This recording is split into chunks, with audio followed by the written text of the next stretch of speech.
Hello everyone, in this video I'll show you pros and cons wireless Android Auto and wired Android Auto. Let's start with wired Android Auto.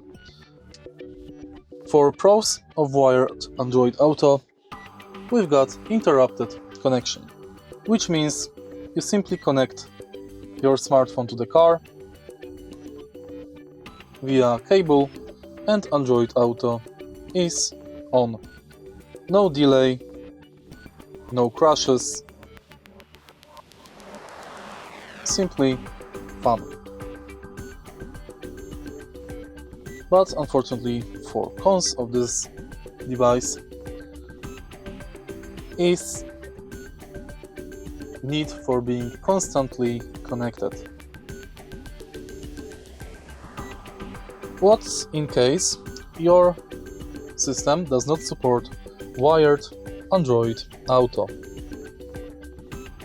As you can see, device is not connected. To use this function, device must be connected via USB port. In order to use it wirelessly, you can consider buying AutoPro X device. Thanks to this device, you can connect this device to power supply USB port in your car,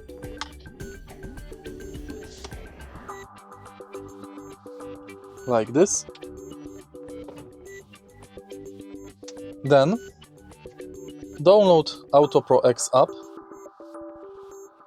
enable Bluetooth, connect with your device via Bluetooth, and as you can see right now, we can enjoy wireless Android Auto.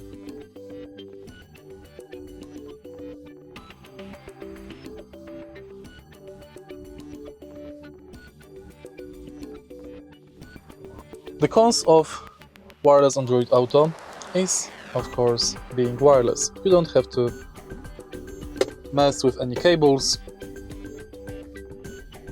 because this device is small with small cable and can be hidden in the drawer like this.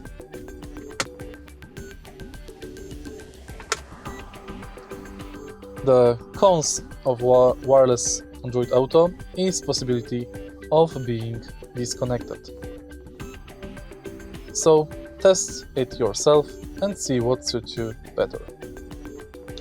If you find this video helpful, please leave like, comment and subscribe.